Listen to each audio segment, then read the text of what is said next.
চাটাল লোকেশনটা যদি তুই আমাকে দিস খুব ভালো আমি নিমিশে খাবো। এইটুকু রাস্তা আমার জন্য এখন কোনো ব্যাপার না।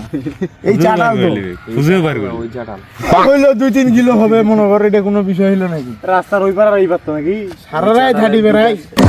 দোকানে চাটালের সাইড দিয়ে দেখবি ম্যাপটা বানাই দাও এটা বিকাশের দোকান। ম্যাপটা বানাও। হ্যাঁ তুই মোবাইল নিয়ে আসনি পার্টনার, ভিডিও কল এই যে বিকাশের দোকানে এই যে মুতার মুতার জায়গাটা এই যে ধরো চাটাল তোর জায়গাটা নে না এইটা তো বিকাশের দোকান। এটা বিকাশের দোকান ডাক দে এই যে বিকাশের না আইবে।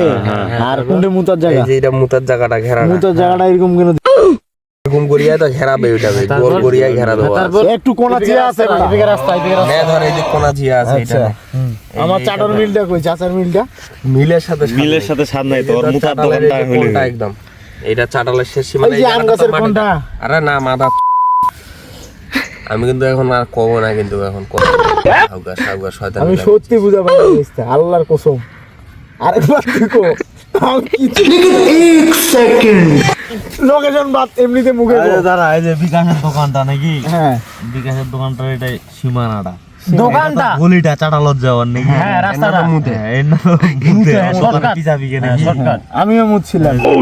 মুতা নিয়ে রাস্তা এই মুতার সামনেতেই তোর এই যে চাটালের সাইডের মাটিটা নাকি? মাটিটা বালুতে আছে পুতা ওই সোজায় নাকি? হ্যাঁ মুতার সোজায়? হ্যাঁ সোজার মধ্যেই সোজা এই যে মানে- এতটুক জায়গার মধ্যেই অল্প একটু জায়গা, বেশি ওইদিকে না এইদিকে